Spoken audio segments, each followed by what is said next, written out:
जय जय वृंदावन रजधानी, जय जय वृंदावन रजधानी, वृंदावन रजधानी, वृंदावन रजधानी, जय जय वृंदावन रजधानी, जय जय वृंदावन रजधानी, जहाँ विराजत मोहन राजा, जहाँ विराजत मोहन राजा, जहाँ विराजत मोहन राजा, जहाँ विराजत मोहन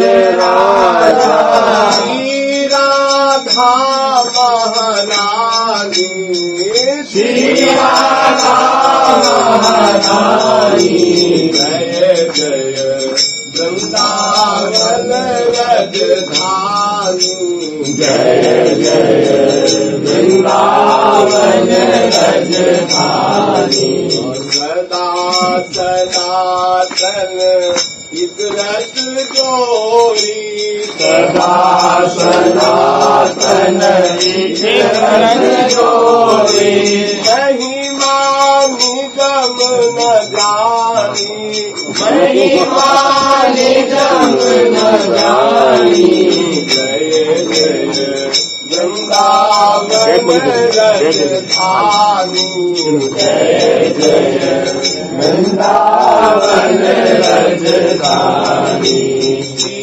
हरि प्रिया ही तू निज दासी, श्री हरि प्रिया हे तू निज दासी, श्री हरि प्रिया ही तू निज दासी, श्री हरि प्रिया हे तू निज दासी, रहत सदा अगवानी, रहत सदा अगवानी, जय जय वृंदावन रजधानी, जय जय वृंदावन रजधानी, जय जय वृंदावन रजधानी, जय जय वृंदावन रजधानी,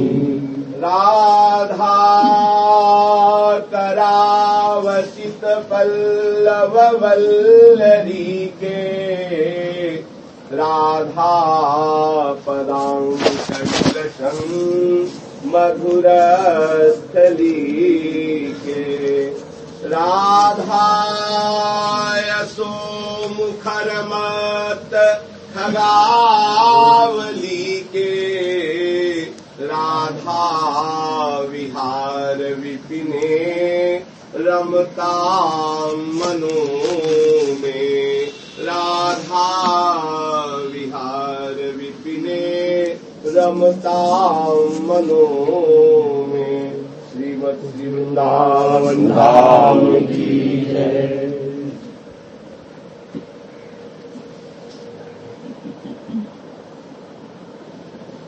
राधा कृष्ण रहा कथानुवदना, दास्यल्य माधुर्यवद, भानैः श्रीशुकशारिकायतिकरैः लानन्द सर्वस्वदम्, कर्णाकर्षि कुहूरिति कला, लापैर्व्रतम् कोकिलैर्नृत्यम् मत्तमयूरमन्यविहगैर्दानन्द कोलाहलम्। श्रीधाम वृंदावन में महा आनंद का कोलाहल हो रहा है।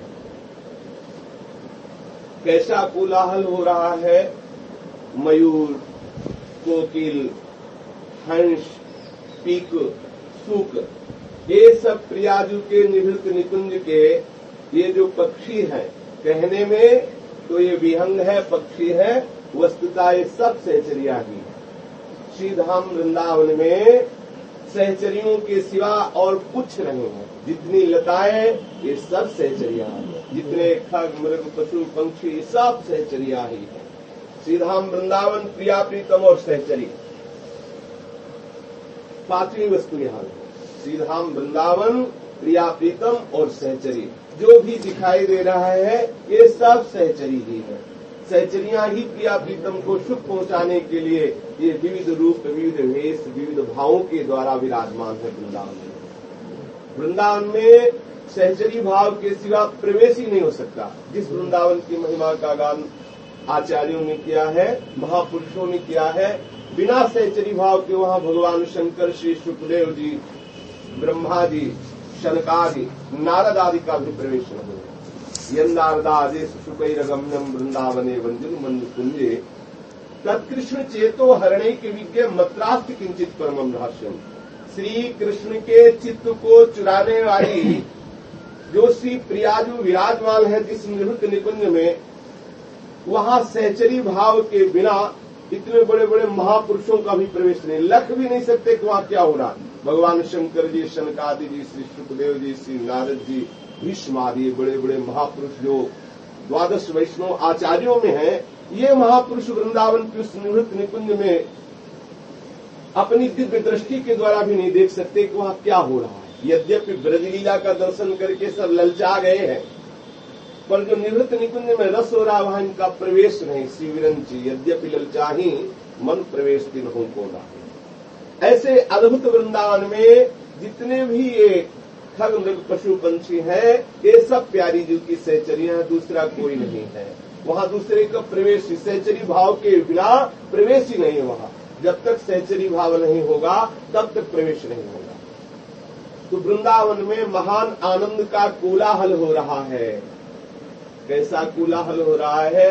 प्रियाजू के निवृत्त निकुंज के जो शुक है, जो पिक है, वो गुप्त कथाएं गान कर रहे हैं। जो महारसमयी लीला नित्य विहार की रजनी में हुई है, उस रजनी की लीला का गान वो प्रातःकालीन विभास राग में गा रहे हैं। ऐसे जैसे हम ये तोता देख रहे हैं, मोर देख रहे हैं, ऐसे पशुता को प्राप्त हुए, जड़ता को प्राप्त हुए नहीं है।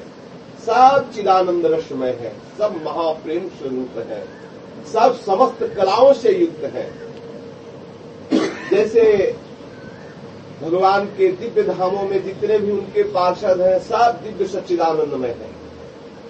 यहाँ वृंदावन धाम में जितने भी जो कुछ है सब प्रेम स्वरूप है, सब प्रेम। प्रेम में वृंदावन, प्रेम में प्रिया प्रीतम, प्रेम में सहचरी, सब कुछ प्रेम है। महान प्रेम का आनंद कोलाहल हो रहा है।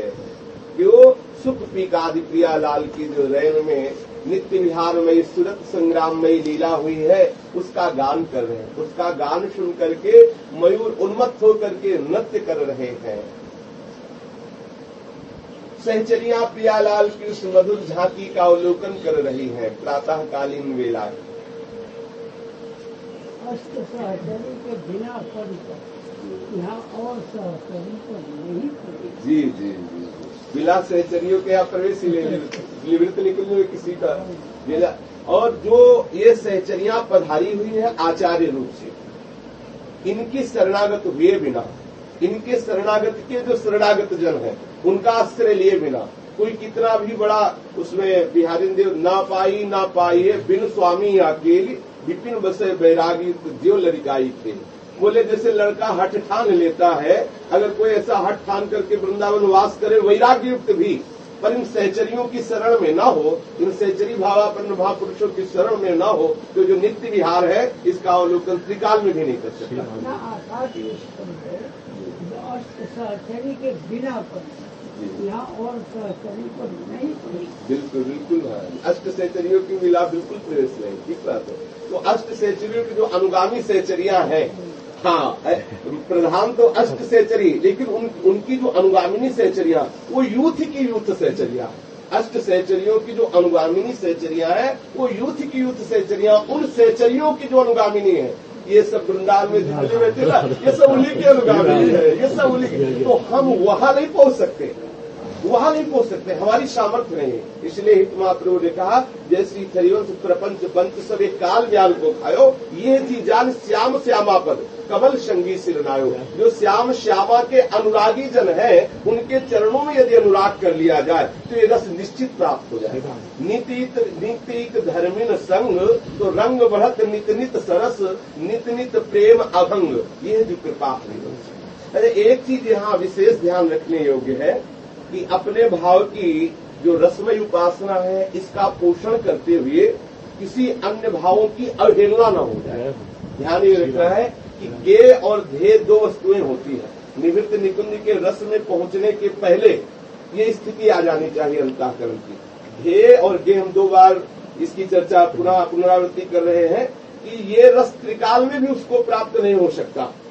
हाँ, रस की वार्ता तो की जा सकती है, लेकिन चित्त में रस का प्राकट्य नहीं हो सकता जहाँ किंचन मात्र भी अवहेलना या द्वेष या निंदा या वो उपहास आदि है, किंचन मात्र भी रस का प्रवेश नहीं हो सकता, क्योंकि सिद्धांत के बिना रस का प्रागट्य नहीं होता। पहला एक सिद्धांत होना चाहिए ज्ञेय का उपासक के हृदय में। क्या होना चाहिए? जैसे उपनिषद में आता, सर्वम खलमिदम ब्रह्म ने नानास्ति किंचन। ऐसे रसिकों ने देखा, ये क्रूरापि पापिनो न कसताम संभाष्य दृश्यास्त्य सर्वांग वस्तुतया निरीक्ष परम स्वाराध्य बुद्धिर्मम। जो क्रूर है, पापी है, दुष्ट है, जो संभाषण योग्य भी नहीं है, देखने योग्य और छूने योग्य भी नहीं, स्पर्श करने योग्य भी नहीं, वो भी मेरे श्री राधा वल्लभ लाल ही है, ऐसी भावना रखो। पहला गे भाव ये रखना है। मतलब संत महात्मा वैष्णव में तो बात जाने, जो क्रूर है, दुष्ट है, पापी है, जिनको छूना और देखना भी अपराध माना जाता है, ऐसे लोगों में भी जब इष्ट बुद्धि हो जाए, श्यामा श्याममयी बुद्धि हो जाए, तो इसे कहते हैं गेय भाव। अभी ये प्रेम में नहीं आया, अभी ये गेय भाव में आया, अब ये सुलझ चुका है, अब इसका अंतःकरण प्रेम को पाने के योग्य होता चला जाता है। फिर आता है ध्येय भाव। ध्येय भाव क्या? अब ये ज्ञान तो हो चुका है, लेकिन वो सबसे मिलेगा नहीं, सबके पास बैठेगा नहीं, सब रूपों की चर्चा नहीं करेगा, सब नामों को नहीं जपेगा। गे तो ये वस्तु हो गई। ध्येय में क्या आ गया? बोले ममता नित्य विहार। श्री श्यामा श्याम के नित्य विहार में अति आसक्त होते हुए इष्ट मिले और मन मिले, मिले भजन रस रीति, तहा निशन कोहे मिलिए 300 करिए प्रीति। ये सिद्धांत आ जाएगा। अगर जैसे रसिकों की बात सुनो तो ऐसा लगता है अल्पज्ञ हो, ये एक देसी बात करते हैं, ऐसा लगता है, लेकिन उस सर्वज्ञता के बाद ये आती है वस्तु ममता।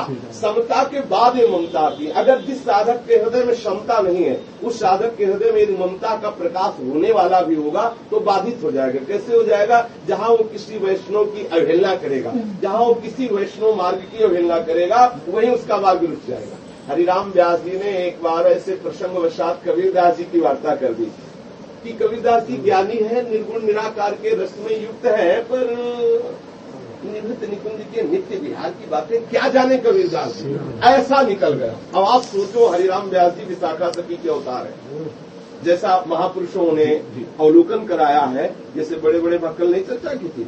ये श्री प्रबोधानंद जी तुंग विद्या का अवतार है, हरिव्यास देवाचार्य जी रंगदेवी जी का अवतार है, स्वामी हरिदास जी ललिता जी का अवतार है। जो महापुरुष जन ये इंगित करवा रहे हैं जिस रस की तरफ, उस तरफ हमारी दृष्टि रखनी चाहिए।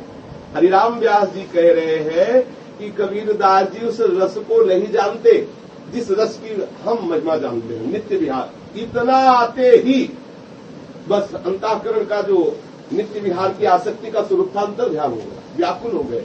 हित महाप्रभु के समीप गए, उन्होंने कहा कि हमारा जो नित्य लीला का चिंतन है, नित्य विहार का वो बंद हो गया।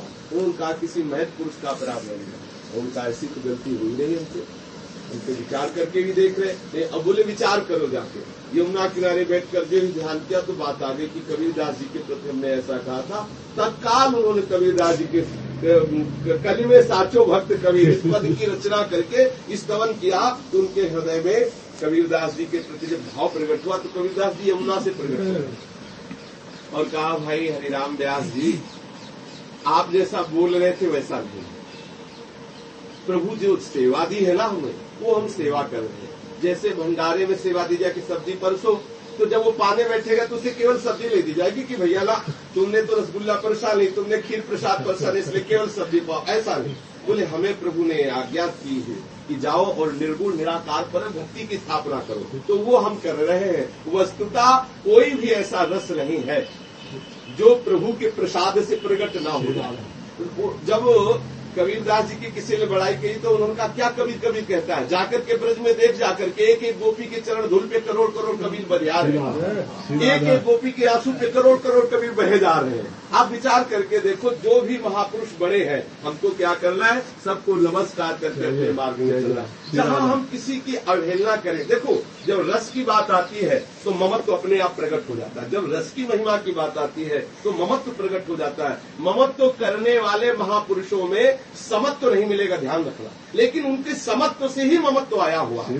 जब वो अपनी भावधारा में बोलेंगे तो उनको पूर्ण आपको ये दिखाई देगा। जैसे अज्ञानी पुरुष अपने ममत्व में बोलता है ना कि ये मेरे, ऐसे वो केवल और न कुछ नहीं जा। रसना कटो जो अन्न रटो, निरखिया न फुटो नैल, श्रवण फुटो जो अन्न सुनो बिन राधा जन। श्री हरि प्रिया निरंतर रसना रटत नाम नित तेरो। धोखे से भी कोई और नाम नहीं निकल सकता। तो कोई और नाम है क्या? जैसे कोई प्रश्न करे कि कोई और नाम है क्या, वो तो गे की बात शुरुआत में ककाहरा है पढ़ाई का, यहाँ की प्रेम पढ़ाई का ये ककाहरा, ये बिना आए नहीं हो सकता। ध्यान रखना, कोई कितना भी सुंदर बोल लेता हो, पहले पढ़ा ककाहरा ही उसने है। जब तक समत्व तो नहीं आएगा तब तक निर्विकार चित्त नहीं हो सकता। देखो काम और प्रेम एक साथ अंतःकरण में नहीं रह सकते। सूर्य और अंधकार एक साथ प्रकाशित नहीं हो सकता। प्रियाजू की कृपा से, रज की कृपा से हम उनकी बात जरूर कर सकते हैं, लेकिन यदि चित्त में हमारे कंचन कामनी संबंधी आकर्षण है तो फिर मुझे संशय हो जाएगा कि प्रेम का स्पर्श नहीं हुआ। जैसे बाज पक्षी उतरते ही समस्त पक्षियों का अंतर्ध्यान होना प्रारंभ हो जाए, जब बाज उतरेगा तो समस्त पक्षी अंतर्ध्यान हो जाएंगे। ऐसी जब हृदय में प्रेम का प्रादुर्भाव होगा तो विकार नहीं रह सकता, ये पक्की बात है। अगर काम है तो प्रेम नहीं है, अगर प्रेम है तो त्रिकाल में काम नहीं हो सकता। त्रिकाल अभी पीछे आप सुन चुके, जो हमारी प्रियाजू की सहचरी भाव वाले महापुरुष हैं, साक्षात रति, साक्षात उर्वशी और साक्षात भगवान का मोहिनी अवतार भी आकर के उनको नहीं दिखा सकता। औरों की तो बात जाने दो, क्योंकि प्रियाजू की नक्षत्रमणि छटा का उनके हृदय में प्रकाश हो गया। प्रियाजू की जो दासियां ऐसे थोड़ी, लक्ष्मी कोटि विलक्ष लक्षण रसल लीला सिसूरी सतई राराध्यम ब्रजमंडली मधुरम राधा विधानम पर। करोड़ करोड़ लक्ष्मियों को, एक लक्ष्मी नहीं, करोड़ करोड़ लक्ष्मियों को आश्चर्यचकित कर दे, ऐसे रूप और वैभव वाली हमारी प्रियाजू की दासियां हैं। और जिसके हृदय में प्रिया दासी का भाव आ जाएगा, प्रिया सहचरी का भाव आ जाएगा, उसके हृदय में किसी और भाव का प्रवेश हो जाए, ऐसा हो ही नहीं सकता। और जब तक ये भाव हृदय में नहीं आता, ध्यान रखना, हम शास्त्र पढ़ करके भी प्रवचन कर सकते हैं, अच्छी अच्छी बातें आपको बता सकते हैं, लेकिन आवश्यक नहीं कि हम प्रेम में डूबे हुए हैं, आवश्यक नहीं कि प्रेम में डूबे हुए हो। हाँ, ऐसे भी हैं जो एक शब्द भी नहीं बोल पाएंगे लेकिन प्रेम में डूबे हुए हो सकते हैं। मुख वर्ण तरस रीति प्रीति चित्त नहीं आवई, चाहत सब जग कीर्ति श्री हरिवंश कृपा बिना। हृदय में जब प्रीति का प्रादुर्भाव होता है तो ये तीन चीजें नहीं रह जाती। कई बार इसकी हम व्याख्या कर चुके हैं। पहली बात, कभी किसी भी कामिनी में उसकी आसक्ति भोग बुद्धि नहीं होगी। जब देह का विस्मरण होगा तभी तो सहचरी भाव आता है।